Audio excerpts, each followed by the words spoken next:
Quiero que ustedes miren lo que dice Salmo 32, versículo 8. Ese es uno de mis versículos preferidos en la Biblia. Salmo 32, 8. No lo puse ahí en la presentación al inicio, así que, gracias. Eso es eficiencia. Ya está allí. Lo voy a leer ya de acá. Dice así la palabra de Dios. Te haré entender y te enseñaré el camino en que debes andar. Sobre ti fijaré mis ojos. ¿Cuántos creen que en este fin de semana el Señor nos está haciendo entender y nos está enseñando el camino que debemos andar? Amén. Vamos a hacer una breve oración. Nuestro Dios y Padre, esta tarde una vez más pedimos la dirección de tu Espíritu Santo para lo que hemos de hablar, para las recomendaciones que se han de hacer, y que cada uno de nuestros líderes de la música aquí presentes, al tomar conciencia de la gran responsabilidad que tiene el ser un ministro de la música, Señor, podamos, por pedirte que limpie nuestras manos, nuestros corazones, que nos hagas hombres y mujeres conforme a tu corazón, y así podamos cumplir no solo profesionalmente el ministerio que estamos haciendo, sino que lo hagamos para que tu propósito salvífico se cumpla en la vida de las personas que son alcanzadas cuando nosotros estamos cantando o ejecutando algún instrumento. Ven, Señor, y dirígenos. Te lo pedimos una vez más en el poderoso nombre de Jesús. Amén. Amén. He estado luchando mucho sobre a dónde apuntar estos minutos que tenemos, el énfasis en estos minutos que tenemos, porque hay siempre pues más material que uno quisiera compartir. Y finalmente la decisión ha sido que lo hagamos a manera de algunas recomendaciones directamente a ustedes que son ministros de la música en nuestra iglesia. Y la primera es para usted, querido ministro de la música, cultivar una vida de devoción a la altura de un cristiano auténtico basado en la práctica regular de la oración y la lectura de la Biblia. ¿Creen que eso es necesario, líderes? Es la base, es la base.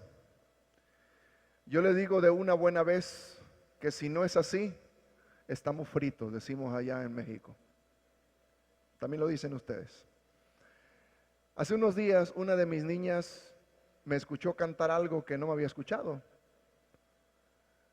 Porque, como ustedes saben, cuando uno escribe cantos, se hacen algunas producciones, siempre de 10 cantos se conocen solo 3 o 4 más que los otros. Eso llega a pasar. Y yo tengo por ahí algo que hice en 1990, me parece. Y fue una producción que la titulé Cerca de la Montaña, porque fue una experiencia muy bella que tuve en una zona montañosa de mi país. Y en honor a esa iglesia que me recibió allá pegado a la montaña, después de haber cruzado unos ríos, yo escribí un canto y decía allí lo que yo miré en esos hermanos tan fieles. Pero es una producción que curiosamente, escuche bien lo que voy a decir ahora, como fue la producción en donde no puse ninguna percusión, ninguna, todo era totalmente orquestado. Fue la menos, vamos a llamarla así, la menos vendida, la menos popular, la menos conocida, vamos a llamarle así, de las 8 producciones que pude hacer, porque ya hace mucho tiempo que no hago nada, pero en esos años de estudiante y mis primeros años como pastor. Y entonces mi hija me dice, papá, ¿ese canto también es tuyo? Yo nunca había escuchado eso, le digo, sí. Y fue mi base. Y el canto dice, si hubo algún tiempo de orar, es ahora. Si hubo algún tiempo de amar, es ahora. La salvación cercana está. No quiero un trono mundanal. No quiero gloria y vanidad. Tan solo quiero con Cristo estar. Y esta niña mía me dijo: papá, yo quiero escuchar eso. Y para serles franco, yo no tenía ni un solo disco de eso.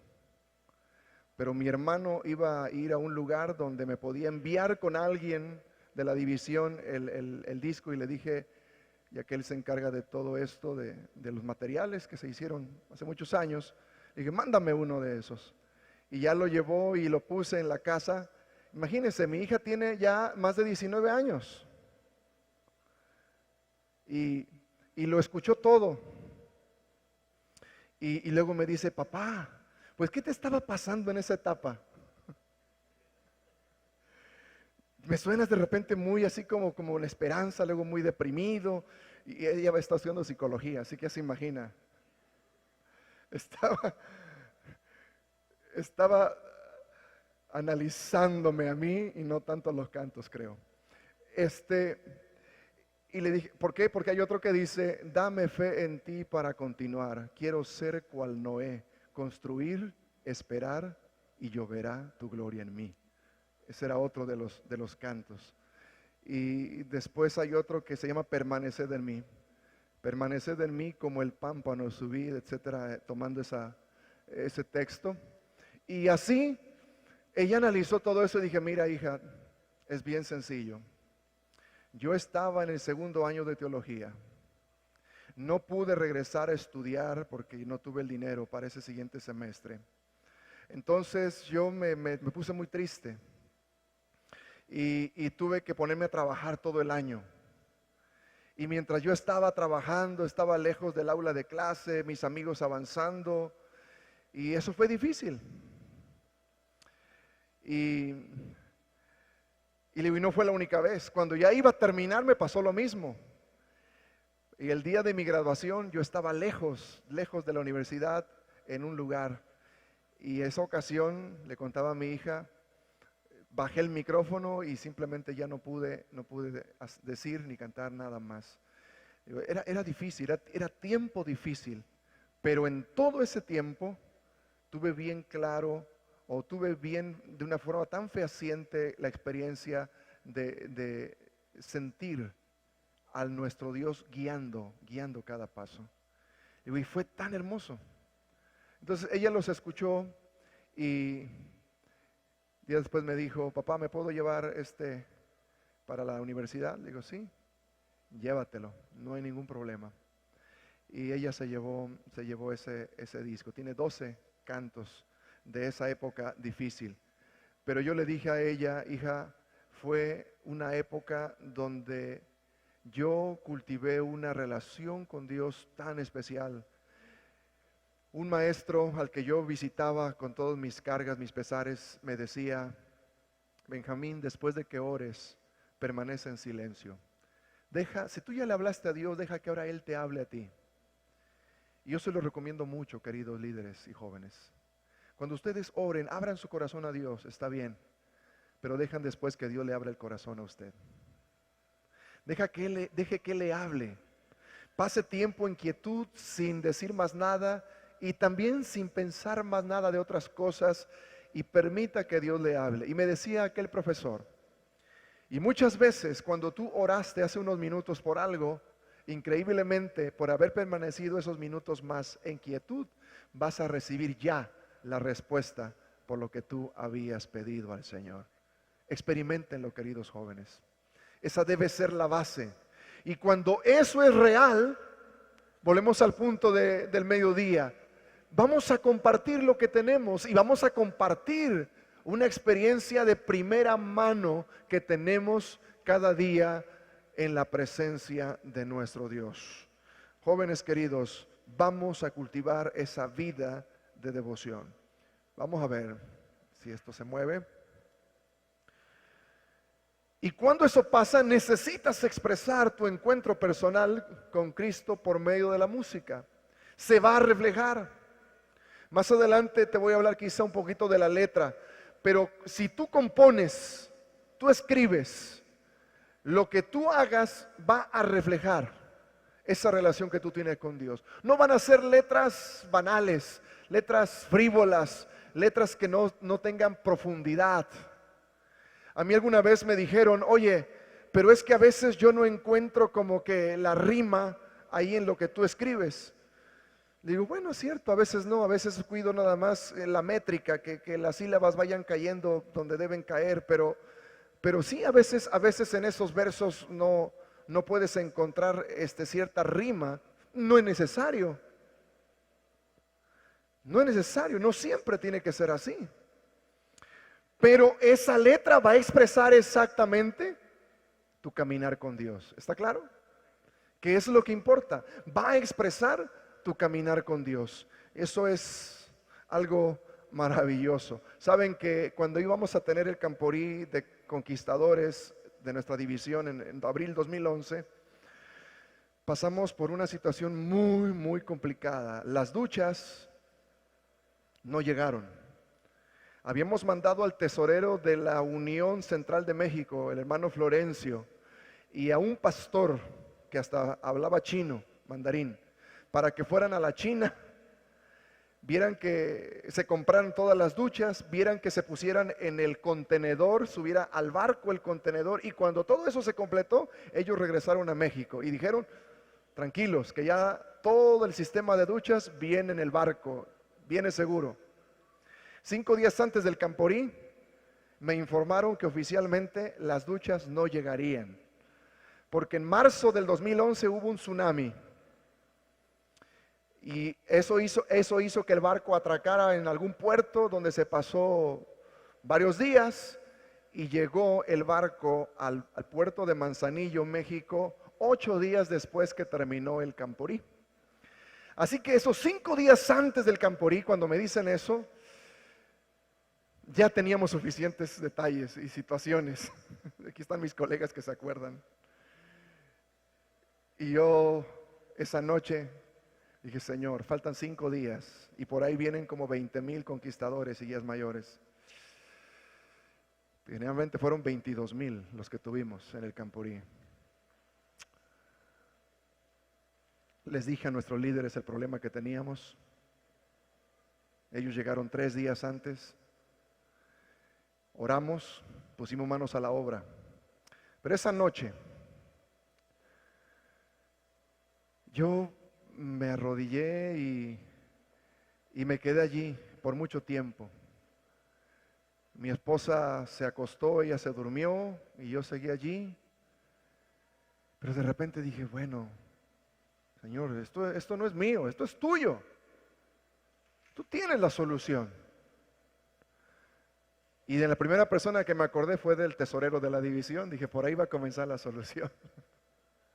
Desperté en la madrugada al pastor Verduzco y me dice, ¿qué te pasa? Y ya le dije, pues necesito $80,000 para mañana. Y ya le expliqué todo. Y gracias a Dios, al otro día yo tenía los $80,000 para hacer el sistema de duchas. Y cuando desperté ya tenía en la mente la persona que tenía que estar a cargo de eso. Y trabajar con 200 personas día y noche literalmente para poner las duchas. Pero esa noche, antes de dormirme, recuerdo que ya me sentía yo con mayor paz y dije, Señor, tú eres grande. Y si este es uno de los gigantes que había que vencer aquí, yo sé que vamos a alabar tu nombre apenas pase toda esta crisis. Y el Señor me dio un cantito para esa hora, antes de dormir en la madrugada. Dice algo así. Vamos a vencer, vamos a ganar la batalla espiritual. Vamos a vestir la armadura que nos ha dado el capitán. Con Jesús conquistaremos gigantes y un Goliat ya no se mira tan grande. Con Jesús conquistaremos gigantes. Dile adiós a la derrota, vamos a agarrar la onda y vencer a Goliat. Y me dormí. Vencimos a Goliat y me dormí. Dije, Señor, en tu nombre. Qué maravilloso es cuando escribimos en esos momentos que estamos tan agarrados del Señor. Porque lo que sale, queridos muchachos, es algo que va a ser bendición para otros. Y miren que yo estoy haciendo un énfasis, si ustedes se están dando cuenta, en que tenemos que aportar. Tenemos que crear cántico nuevo. Tenemos que dejar de reciclar tanto. ¿Usted escuchó de dónde vienen casi todos los himnos que tenemos? En un himnario. Ahora, por cierto, cuando llegué a trabajar a la división, en varios lugares me dijeron, y ese himnario de jóvenes que hay en la división, ¿realmente es bueno, es válido? Yo pregunté por qué. Y me dijeron, porque hay algunos autores allí no adventistas. Y especialmente me estaban diciendo de uno que es mexicano, Jesús Adrián Romero. Dicen, es que ahí encontramos en el himnario adventista juvenil cantos de Jesús Adrián Romero. Dije, está bien, pero hay que analizarlo. Hay que verlo. Yo supongo que quienes hicieron eso, no fue en mi tiempo, revisaron. Porque también yo he escuchado algunos cantos de esta persona que parece más una canción de amor del novio a la novia, donde toda la letra está así muy romántica, pero no escucho en ningún momento que diga Jesús a quien le dedica. Así que creo que puede haber algún canto bueno, déjeme verlo. Y yo miré y bueno, encontré que había algunos cantos que tienen mensaje, que tienen contenido. Y sin embargo estaba esa inquietud. Y como escuchamos ya por la mañana con la doctora Pereira y tenemos claro ahora este asunto de qué es bueno, qué es malo el instrumento. No. Y lo mismo con los cantos y las letras. Tiene que ver con el contenido de los cantos finalmente. Vamos a, ojalá nos dé tiempo mirar algo de eso.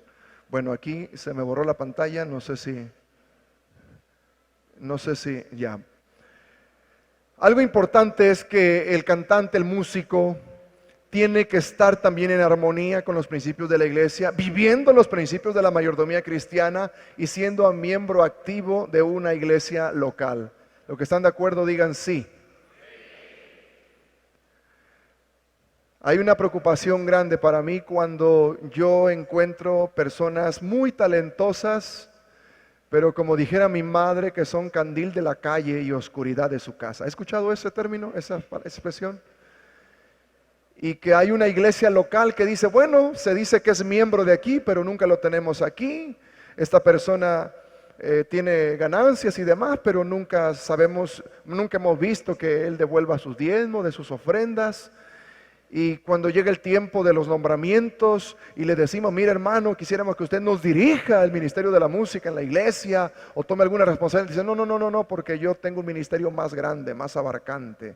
Y en realidad lo que pasa es que como que quiere zafarse de esas responsabilidades y estar haciendo algo allá. Dijo alguien una vez, quizás es del que al principio decía, yo vivo para alabar y después es vivo de la alabanza, ¿no? Es decir, alguien que ya se centró en que sea un negocio, un modo viviente. Puede pasar, pero el énfasis aquí está. Una persona en armonía con principios de la iglesia, viviendo los principios de la mayordomía cristiana y que sea un miembro activo de la iglesia. Yo no he mirado la constitución que ustedes tienen, el reglamento para el Ministerio de Música, pero yo me supongo que todo esto puede estar también implícito allí. El músico también precisa desarrollar el arte en todas sus actividades como un ministerio. No resalta su imagen personal, sino el mensaje que será transmitido. Qué importante es esto, ¿sabe? Y yo tengo muy claro que siempre una persona que sirve al Señor tiene que representarle dignamente. Y su ropa, su vestimenta, como también su arreglo personal en general, tiene que estar en armonía con los principios bíblicos de la decencia, de la modestia cristiana. Eso es muy importante.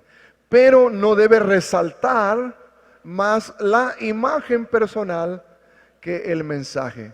Hay algunas veces que estoy seguro a usted como a mí, le ha pasado que en todo el canto o el que está ejecutando, usted no pudo concentrarse en el mensaje o en la música porque había algo demasiado distractor en la vestimenta, en la manera en que estaba una persona ahí de pie o sentada. Eso es difícil de manejar, y entonces obviamente que también causa inquietud a otros que tienden a ser más de por sí más radicales o conservadores. ¿Qué más? Ups.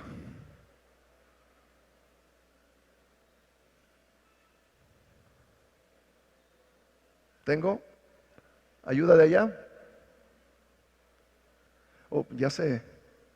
Sí, nos pasamos varias entonces. Allí. Debe representar correctamente los principios de la iglesia en su vida, reflejar el mensaje que presenta, la música que presenta, edita o compone.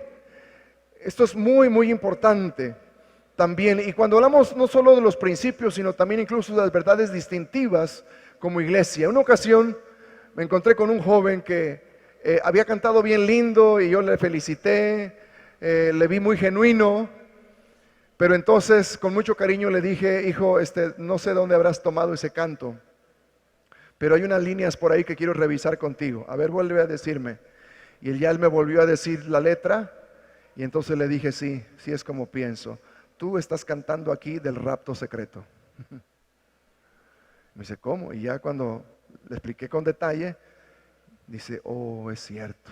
Aparentemente hablaba de preparación, la segunda venida y demás, pero tenía allí esa falsa enseñanza que hay en otras iglesias acerca del rapto secreto.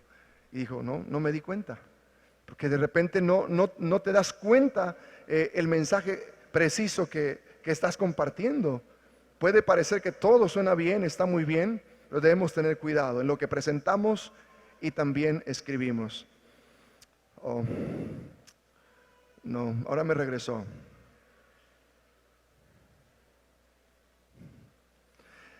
Canta con entonación clara. Bueno, ya nos fuimos a la parte final, me parece. Pronunciación correcta, articulación distinta. Esto es extraído, parafraseado de Obreros Evangélicos. Qué importante es eso. Y esto es cuando hablamos de personas que lo hacen en público. Pero cuando hablamos de una vida de alabanza, yo debo decirles que nada te limite. Yo sé que aquí seguramente todos son entonados porque tenemos líderes de la música. Pero ¿usted alguna vez ha estado cerca de alguien que está totalmente desentonado, pero que canta con el corazón? Usted quisiera que siga cantando con el corazón y no con la voz, ¿verdad? Porque a uno lo bloquea. Es difícil.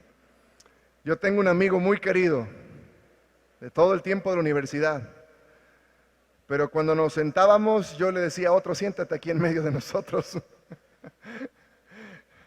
Sí, es complicado, pero qué manera tan ferviente de adorar.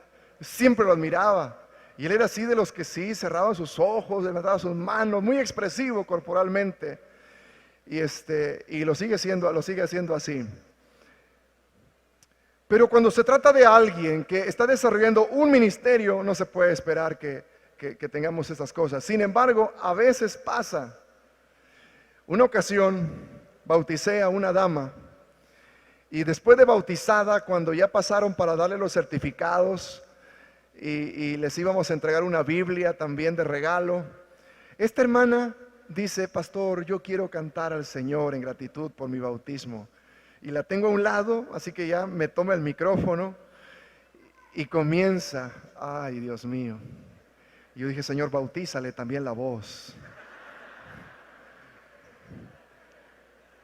Quiero decirles que años después llego a un lugar, y ahora tendremos un especial por la hermana, y la veo subir y digo, no, sigue cantando la hermana. Señoras y señores, entonada, entonada. Y cantando lindo. Señor, eres poderoso.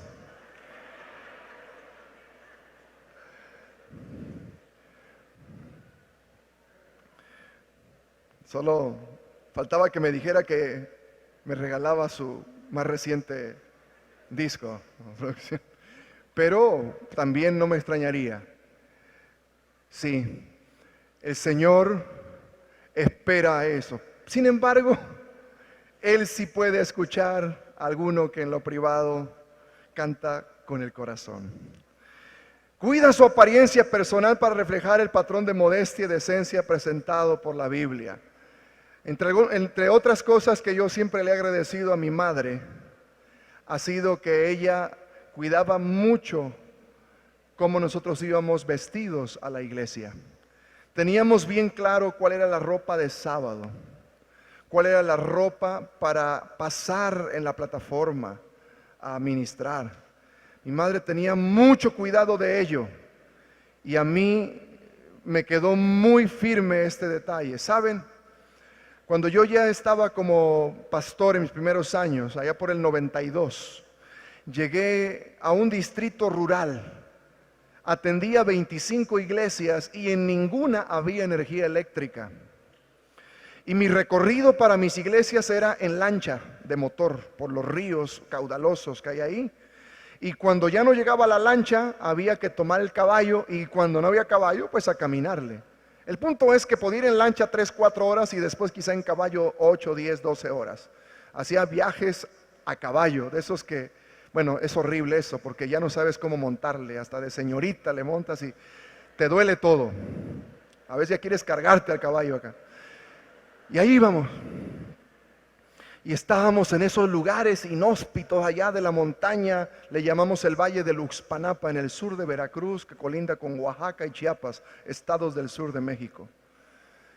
Y yo llegaba, mientras yo iba en el caballo caminando, pues yo llevaba mis botas, zapatos cómodos a veces, si no había lodo, también llevaba mis jeans, llevaba una camisa de manga larga, un sombrero, porque yo crecí finalmente en un rancho, soy jinete, me gusta montar el caballo, ningún problema.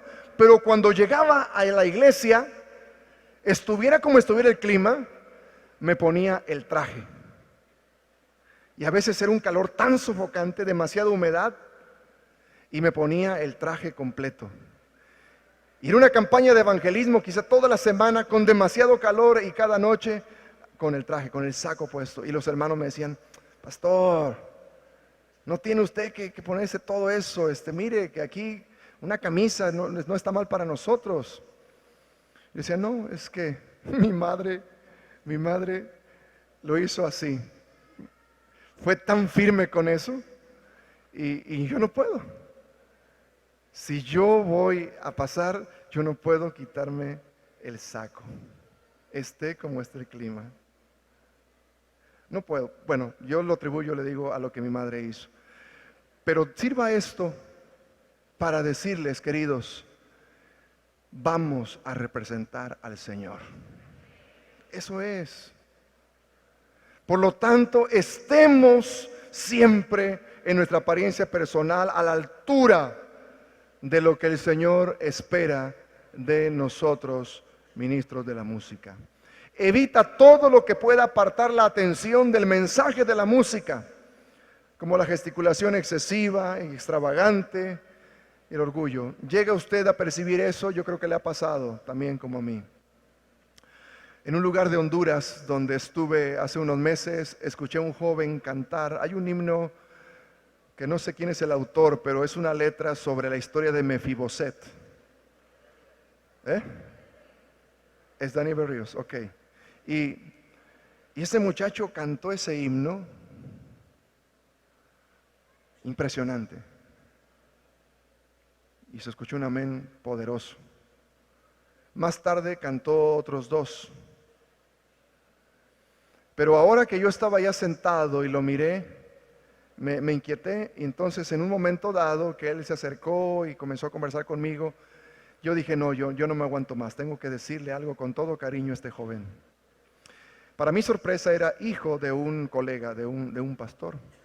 Y hasta me dijo, y mi papá ya está haciendo los últimos arreglos acá porque le están haciendo una invitación para trabajar en Estados Unidos. Él estaba emocionado también con eso. Pero cuando ya yo le dije a este muchacho, mira, le digo, yo te escuché en el culto cuando cantaste ese himno. Todos nos sentimos de verdad todos sentimos que el Señor te usó poderosamente. Pero ahora que escuché esta tarde, yo me preocupé de ti. Porque tú sabes que tienes una voz prodigiosa, una voz fuera de lo común. Y haces lo que quieres tú con ese instrumento, con esa voz. Ten cuidado. Miré ciertos detalles y le dije, el muchacho agachó la cabeza y luego me dijo, ok, pastor. Y como que ya no quiso seguir conversando conmigo. Un rato después llegó el papá y me dijo, ¿qué fue lo que quiso decirle a mi hijo? Y ya le hablé, le dije también al colega, y me dice, sabe que a él no lo han dejado cantar en varios lugares. Yo le dije, ¿pero por qué? Y cuando ya él me dijo que este muchacho había estado participando en ciertos eventos de canto secular y otras situaciones, dije yo, ¿cómo es posible? Ahí me entristecía, ahora también me entristecía aún por el padre de este chico. Y le dije, mira, es que la verdad, si tú no ayudas a tu hijo, este don tan precioso que Dios le ha dado, el enemigo pues será quien lo va a ganar, lo va a usar.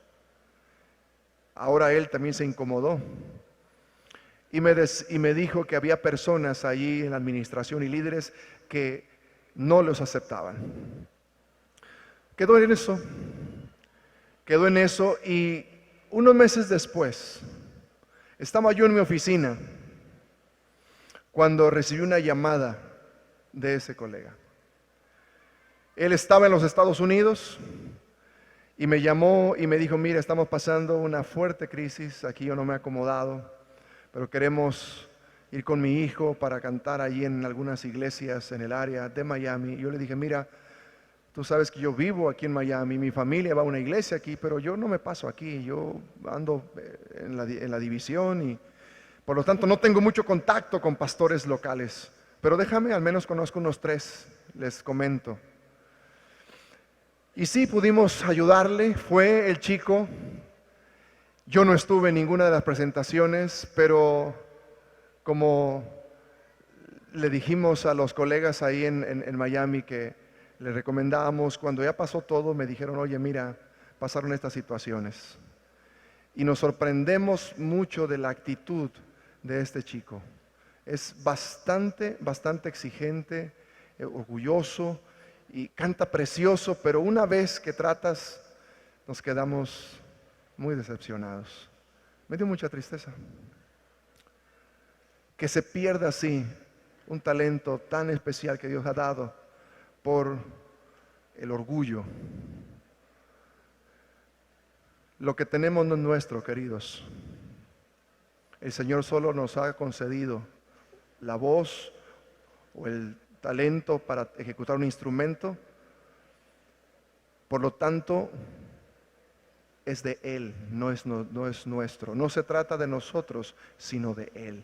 Tengámoslo bien claro, por favor, y seamos conscientes a cada paso. En sus presentaciones, evita la amplificación exagerada, tanto vocal como instrumental. Esto es bien importante. Ya la doctora Pereira ha dicho al menos 2 veces acerca de cómo el mensaje tiene que estar por encima y cómo tenemos que tener gente que realmente sabe, como está pasando aquí, que son personas que conocen, y en este caso debemos decir también profesionales, para que esto suene como suena. Vea cuántos instrumentos hay.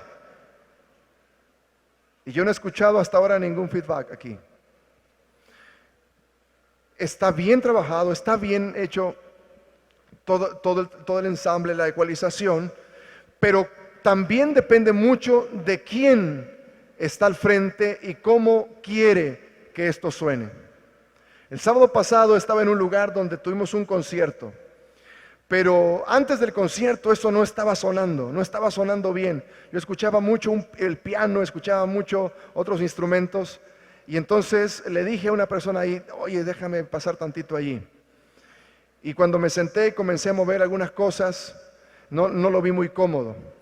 Pero uno de los hermanos que estaba allá luchando con eso me vio y se acercó y dice, pastor, gracias, dice, por ayudarnos con eso.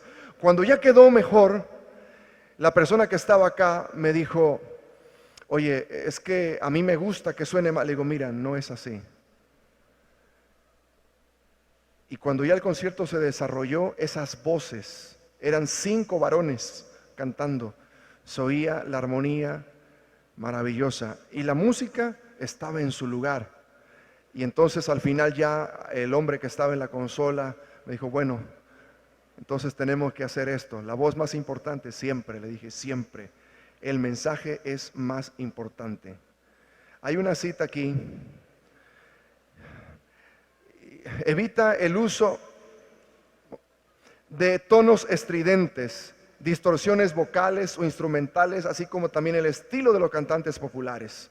La doctora Pérez nos hizo un ejemplo de cuando tú haces la voz y la llevas de arriba abajo y haces todo tipo de inflexiones que ya pierde la línea melódica. Es muy común hoy día entre los cantantes populares y especialmente con la gente también afroamericana, pero en eso todavía está más dado a su naturaleza, al origen de ellos. Pero en muchas ocasiones cuando escuchamos a alguien así, percibimos claramente que se trata de una imitación. Esto no debe pasar, no debiera ser así, esas distorsiones vocales o instrumentales, y adoptar ciertos estilos. Hay un joven que me tocó escuchar en un lugar y me impresionó también la voz. Él te podía cantar una balada, pero te podía cantar también ópera. Impresionante el registro.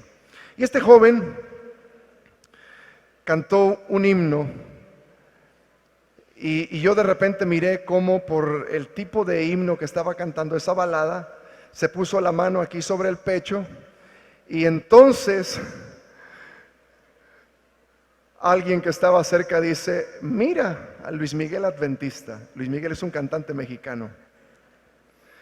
Y entonces cuando terminó aquello, las muchachas especialmente decían, ay, nuestro Luis Miguel Adventista.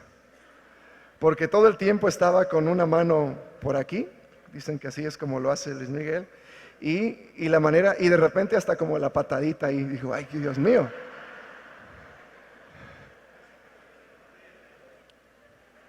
El mensaje ya no llegó completo, seguramente. Debe recibir orientación y apoyo espiritual del liderazgo del ministerio de la música, de los líderes de la iglesia y del pastor. Qué importante es esto. Y aquí estamos sentando las bases.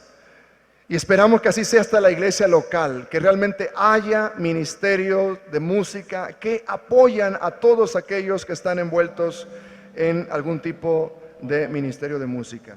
Saben, queridos, aquí hay otras cosas acerca de la letra, y algunas citas por ahí que hemos encontrado también de Elena White, pero ya veo aquí detrás de mí a nuestros músicos y ya entiendo el mensaje.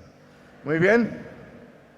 Ok, voy a terminar entonces. Miren nada más en esta última, para reenfatizar lo que teníamos. No debe ser superada por los arreglos o los instrumentos de acompañamiento. ¿Ustedes están de acuerdo con eso? La mezcla en el mundo, dicen los expertos, es hoy día que la voz esté un poquito por debajo, que lo sigan haciendo esos profesionales allá afuera. Pero nuestra mezcla debe estar siempre la voz por encima de la instrumentación. ya quizá para el final, esta tarde, podamos compartir una cita inspirada que encontramos y le compartí al pastor Moisés hace un rato, y no la había encontrado hasta hace poco en el libro de El Evangelismo. Y ustedes van a notar algo allí interesante. Hasta aquí vamos a llegar ahora y vamos a seguir con nuestro programa. Dios nos siga bendiciendo, queridos líderes de la música.